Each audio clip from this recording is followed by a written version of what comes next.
Bonjour à tous et bienvenue sur ma chaîne La Bibliothèque de Rien. On se retrouve aujourd'hui pour parler de deux séries de romans, la série Cherub et la série Anderson's Boys. Vous allez voir dans cette vidéo pourquoi ces deux séries sont liées et ce que j'en ai pensé, mon avis, etc. Il faut savoir que ces deux séries ont été écrites par Robert Muchamore et que le premier tome de Cherub a été publié en 2011. La série Cherub contient 17 tomes et la série Anderson's Boys 7 tomes. Maintenant, on va parler un petit peu de l'histoire pour que vous sachiez si ça peut vous plaire ou non. Il faut savoir que c'est une série d'espionnage un petit peu particulière parce que ce sont des enfants espions. Pour ne pas vous spoiler l'histoire des tomes, je vais vous parler du premier tome de Cherub et du premier tome d'Anderson's Boys sans rentrer dans les détails des tomes suivants. Donc le premier tome de Cherub, c'est un jeune garçon qui a 11-12 ans qui s'appelle James. Et sa mère meurt alors qu'il n'a pas de père, il est donc orphelin, il est placé dans un orphelinat. C'est alors que dans l'orphelinat, il est repéré par une psy et un jeune garçon un peu bizarre et qu'il se réveille dans un centre qu'on lui dit être un centre d'enfants espions. Il est donc un petit peu choqué, il ne sait pas trop quoi faire, mais très vite, le directeur du centre lui fait visiter et il voit à quel point ça peut être génial d'être ici et à quel point il a envie d'être un enfant espion. Comme vous vous en doutez, le tableau ne peut pas être parfait, donc il y a quelque chose qui vient gâcher la joie de James, puisque pour être un enfant espion, il faut subir 100 jours d'entraînement, 100 jours qui seront les pires jours de votre vie. Et justement, le premier tome de Cherub raconte ces 100 jours d'entraînement, 100 jours en enfer. Suite à ça, vous pouvez vous en douter, puisqu'il y a 17 tomes, James va acquérir le statut d'enfant espion. Et il va partir en mission en Grande-Bretagne, aux États-Unis, en Russie, dans plein de pays. Des missions très différentes, parfois des histoires de drogue, des histoires d'enlèvement, enfin beaucoup d'histoires très différentes et toutes très intéressantes par leur diversité justement. Maintenant pour la série Anderson's Boys, il faut savoir qu'elle se déroule durant la Seconde Guerre mondiale et explique comment l'unité Cherub a pu être créée. Donc ça parle de comment, durant la Seconde Guerre mondiale, des espions adultes auraient utilisé des espions enfants pour pouvoir parvenir à leur fin, parce que personne ne se doute qu'un enfant pourrait être un espion. C'est justement, c'est sur quoi reposent tous les romans, c'est qu'on ne peut pas se dire qu'un enfant peut être un espion, donc on ne se méfie pas d'un enfant, tout simplement. C'est le principe. Donc dans la série Anderson's Boys, on raconte la formation de l'unité Cherub. Et ça peut être lu avant ou après comme vous le voulez, ça n'a pas d'importance. Le tout c'est de lire les tomes dans l'ordre. Donc dans la série Cherub, ce que j'ai beaucoup aimé moi c'était le fait de me mettre dans la peau des personnages parce que dans ces romans, bien sûr il y a des missions, il y a de l'aventure, voilà et tout. Mais il y a bien sûr aussi les histoires d'adolescents, l'amour, et il y a aussi des sujets de société comme la maltraitance, la drogue, l'alcoolisme. L'homosexualité, enfin, il y a énormément de choses. Il y a aussi un tome qui parle beaucoup d'écologie qui est très intéressant, voilà. Enfin tous les tomes sont très intéressants, je les ai beaucoup aimés personnellement. Et ce que j'ai trouvé super, c'est qu'on n'avait pas l'impression qu'il poussait pour avoir une suite. En fait tout paraissait s'enchaîner à merveille, c'est-à-dire qu'il n'a pas fait rester James trop longtemps. Quand James, ça faisait trop longtemps qu'il était dans l'unité Cherub, il l'a fait partir et il a mis un autre jeune à sa place, même si James revient de temps en temps à Cherub, même s'il est adulte.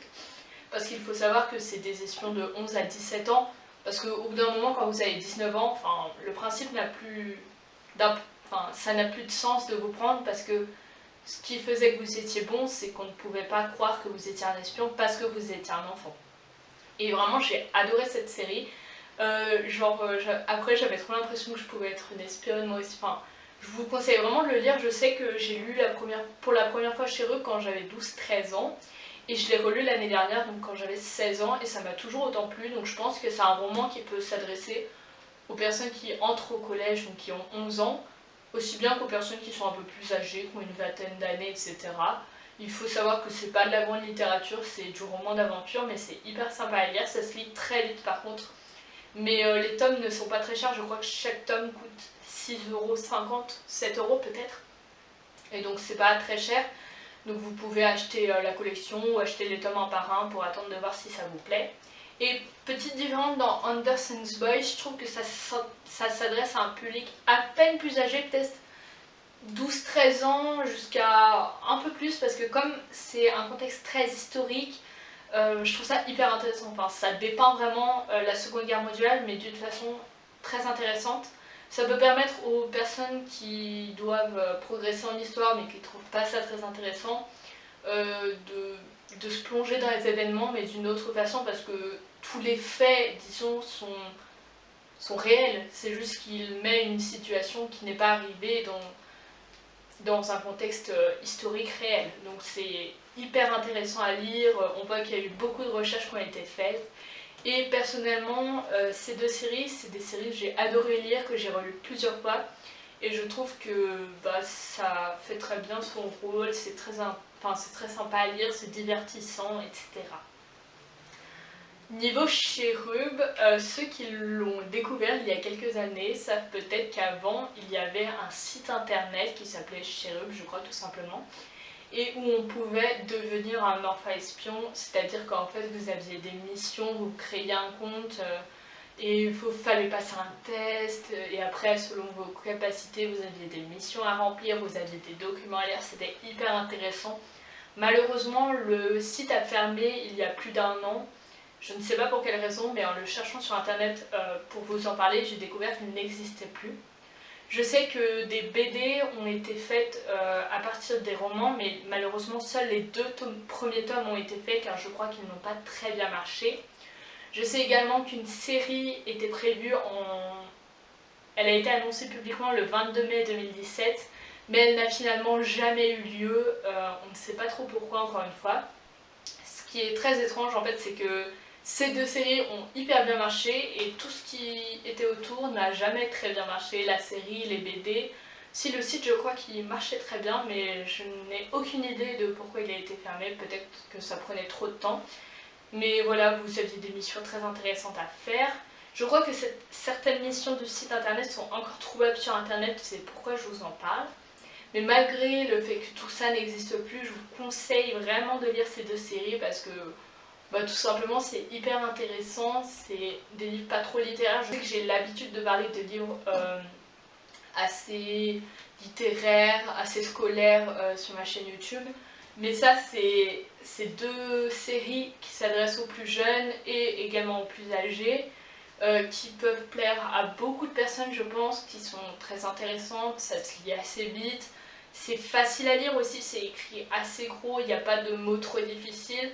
Ça peut être intéressant pour des personnes qui ne lisent pas très bien, qui ont des problèmes 10 ou autres, ou tout simplement qui n'aiment pas particulièrement lire, ça peut être une bonne façon de rentrer dans la lecture.